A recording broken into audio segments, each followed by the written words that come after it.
asyafaqah alal khalqi kullihim, punya empati, punya kasih sayang ke semua makhluk.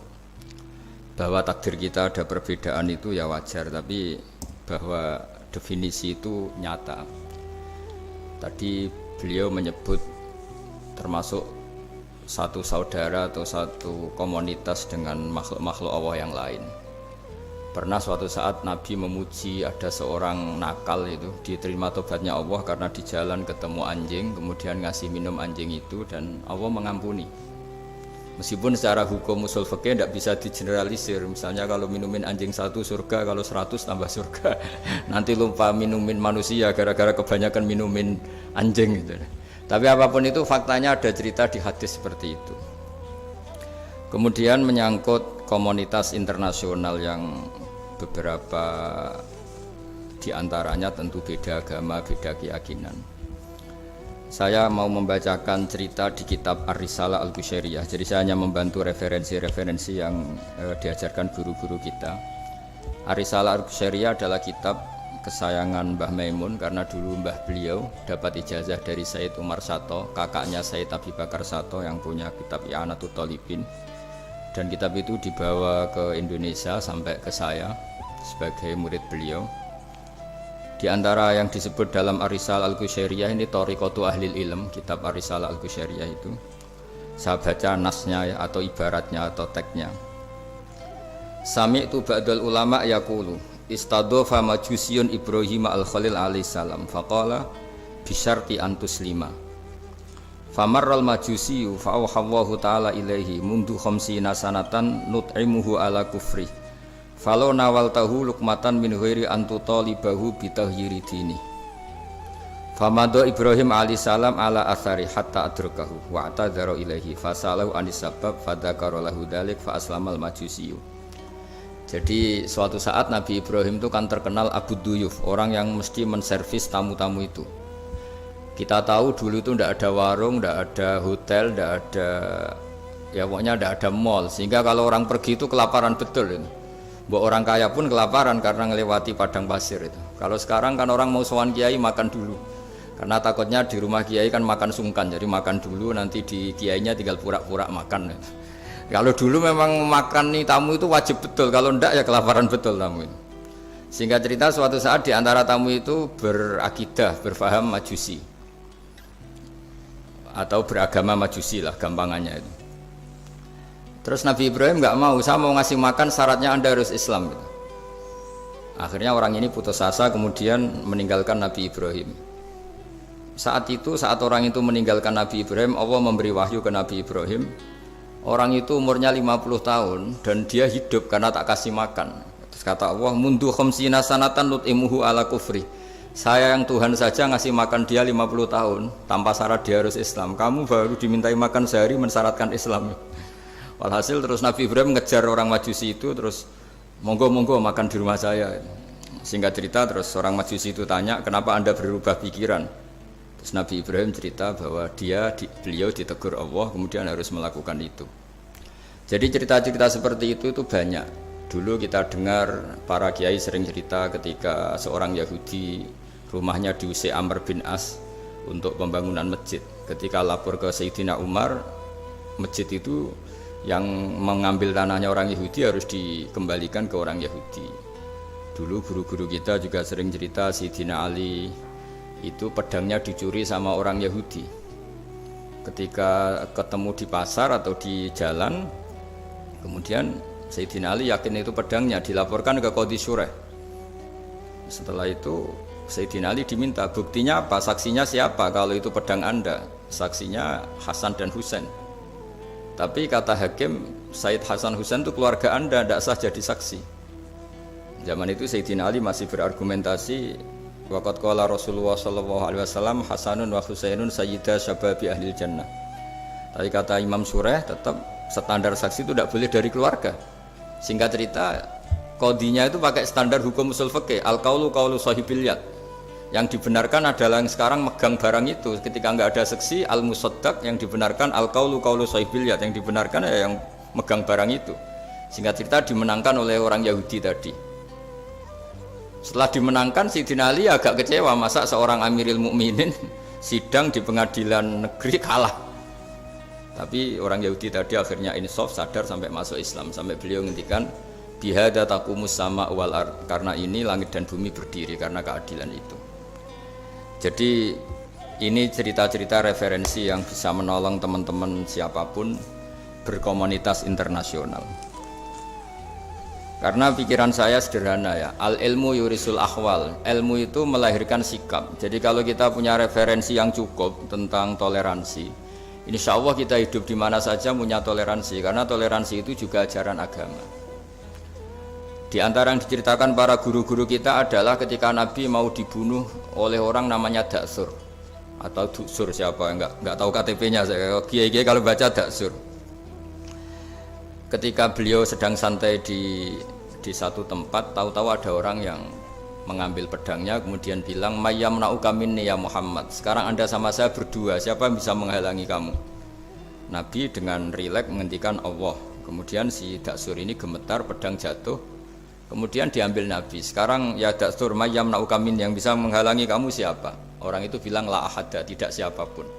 Nabi dengan gampangnya fa'afa anhu, Nabi memaafkan. Padahal ini jenis harbi, jenis orang yang jelas punya niat bunuh.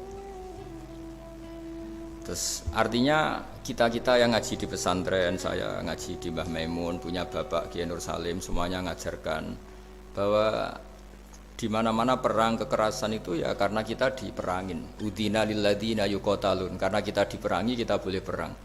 Qatilul ladzina yuqatilunakum. Jadi yang boleh kita perangi ya zaman kayak kita dulu dijajah Belanda, dijajah Jepang zaman itu. Ketika sudah tidak ada penjajahan ya alasan itu sudah hilang karena mereka tidak merangi kita. Jadi apa ya, perang ya ada konteks rasionalitasnya, damai juga ada konteks rasionalitasnya.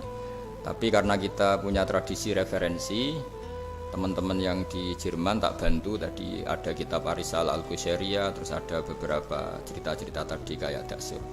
Kalau ayatnya jelas ya, jelas qatilul ladzina yuqatilunakum wa in janahu lisalmi fajnah laha wa tawakkal 'ala Allah. Bahkan seperti yang diceritakan Profesor Quraisy tadi, yang sedang kita benci pun bisa saja suatu saat teman. Dalam surat Mumtahanah itu atau Mumtahinah ada ayat asawwau ayyaj'ala bainakum wa bainal ladzina ataitum minhum mawaddah. Bisa saja orang yang sekarang kamu benci suatu saat kamu cintai. Wallahu qadir, itu Allah Maha Kuasa. Dan tadi saya menambahkan yang dikatakan Profesor Quraisy tentang belajar. Dulu Nabi itu enggak puasa Asyura. Tapi ketika datang ke Medina, orang-orang Yahudi itu puasa Asyura. Coba tanyakan ke mereka, kenapa puasa tanggal 10? Terus mereka menjawab, yaumun najawwahu fi Musa, itu hari yang Allah menyelamatkan Nabi Musa. Terus fa'amara bisyami, kemudian Nabi menyuruh sahabat puasa. Artinya dulu itu segampang itu hidup, itu sesuatu yang baik, apa ya sudah ditiru. Meskipun kita tahu Nabi itu tentu mustaqil bil istihad, Nabi itu orang yang mandiri. Tapi memberi percontohan kita betapa gampangnya kita seperti itu. Dulu ada seorang Yahudiyah meminta sama Sayyidah Aisyah dan dikasih. Ketika dikasih, dia mendoakan semoga kamu Aisyah selamat dari siksa kubur. Zaman itu Sayyidah Aisyah itu belum tahu tentang siksa kubur, sehingga beliau engkar, enggak percaya. Tapi setelah Rasulullah datang dan diceritanin, Nabi, oh iya siksa kubur itu ada. Dan semenjak itu Nabi selalu isti'adah, minta perlindungan dari siksa kubur. Jadi dulu di komunitas-komunitas beda agama, suatu yang benar ya dibenarkan. Makanya kaidah umum dalam interaksi antar agama itu la tusaddiquhum wa la tukadzibuhum, ya kamu jangan bilang iya, jangan-jangan enggak, ya jangan bilang tidak, jangan-jangan iya. Jadi aturan ilmunya jelas la tusaddiquhum wa la tukadzibuhum. Ya artinya sesuai referensi ilmu lah, kira-kira begitu. Terus yang terakhir, ini saya mohon maaf sama komunitas di Jerman karena saya ini pura-puranya aja sibuk. Karena saya kira ini seberapa jam lagi saya ngajar ini. Nanti kalau saya tidak ngajar di sini yang ngundang agak-agak dosa. Jadi supaya sama-sama tidak dosa, ini saya ya nuruti jenengan. Tapi ya karena saya ngajar ini juga yang datang orang macam-macam. Ada yang Kalimantan, Sumatera mau ngaji di sini. Ini seberapa jam lagi saya ngaji Sahih Muslim. Yang terakhir ini di halaman Kitabu Adabil Ulfa wal Ukhuwah halaman 285 dalam Ihya juz 2. Jadi kitab saya juz 2, mungkin kalau beda cetakan yang jelas ikut Kitabu Adabil Ulfa wal Ukhuwah. Di sini diterangkan oleh Imam Ghazali dengan beberapa riwayat yang disebut al-jiranu salasatun, bertetangga itu ada 3. Jarun lahu hakun wahid, ada tetangga yang punya hanya 1 hak. Wajarun lahu haqqani wajarun lahu salah satu hukukin. Terus beliau cerita yang punya 3 hak itu ya tetangga, ya seagama, ya masih ada hubungan kerabat. Yang punya 2 hak ya tetangga, ya seagama. Terus wa amal ladzi lahu haqqun wahid fal jarul musyrik. Yang punya hak 1 itu tetangga yang beda agama. Jadi intinya tetap dikasih hak meskipun beda agama. Sampai diantaranya disebutkan juga di halaman 287 Imam Ghazali ngendikan, beliau berfatwa dan beliau bercerita, rawahu Umar bin Syu'aib an Nabi an Jaddih anin Nabi. Terus qala Mujahid kuntu inda Abdillah bin Umar wa ghulamun lahu yaslahu syatan faqala ya ghulam idza salakhta fabda bijarinal yahudi. Abdullah bin Umar itu sedang memasak kambing, atau itu pembantunya ini sedang nguliti kambing. Itu pesannya Abdullah bin Umar, ya ghulam idza salakhta fabda bijarinal yahudi, nanti jangan lupa tetangga kita yang Yahudi. Ini di Ihya halaman 287. Hanya cerita kebaikan. Jadi cerita-cerita perang itu ya karena kita diperangin, tapi ya kalau kita dibaikin ya baik, itu ajaran Islam. Hatta qala dzalika miraron. Faqala lahu lima taqulu hadza. Ini pembantunya juga enggak langsung menerima. Kenapa? Saking enggak mau nerimanya diulang-ulang lagi oleh Abdullah bin Umar. Faqala inna Rasulullah sallallahu alaihi wasallam lam yazal yusina bil jar hatta khashina annahu sayuwarrithu. Kenapa engkau melakukan itu ya Abdullah bin Umar? Terus beliau menjawab, Rasulullah itu selalu berpesan untuk berbuat baik sama tetangga. Tadi kita tahu kalau tetangga punya 3 hak, berarti seagama, ada hubungan kerabat, hakul jar berarti 3. Ada yang seagama dan tidak punya hubungan kerabat, berarti punya 2 hak, yaitu 1 agama dan kerabat. Ada yang punya 1 hak saja, ya tidak keluarga, tidak seagama, tapi karena tetangga, itu juga tetap punya hak. Dan itu pun masuk kategori lam yazal yusina bil jar, termasuk orang-orang yang harus kita baikin. Ya kalau di Qur'annya kayak tadi ya, qatilul ladzina yuqatilunakum, boleh merangi ya yang merangi kita. Udzina lil ladzina yuqatalun, diberi hak merangi ya sama yang merangi kita, bukan yang tidak merangi kita. Terus waqala Hisyam, kanal Hasanu la yara ba'san antut imal jarul yahudiyya wan nasraniyya min udkhiyatik. Bahkan sebagian ulama di sini disebut Hasan Basri berpendapat kalau berkorban, kalau punya tetangga Yahudi yang butuh nggak apa-apa dikasih dagingnya. Ini di halaman Ihya 287 juz 2. Jadi dari cerita-cerita itu dan referensi-referensi itu, teman-teman di Jerman nggak usah khawatir lah kalau kiai-kiai kayak kita itu berfatwa nggak boleh berkomunitas internasional nanti takut begini-begini, ndak lah. Kita bacanya ya sama seperti yang dibaca Profesor Kures, sama yang dibaca guru-guru kita.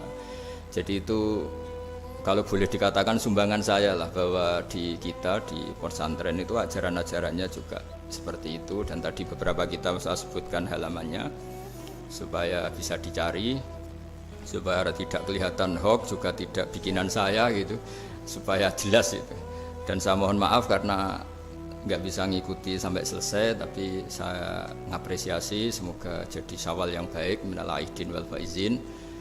Minal aidin artinya kita kembali menjadi ahli surga. Saya termasuk yang sependapat dengan kitab yang saya baca.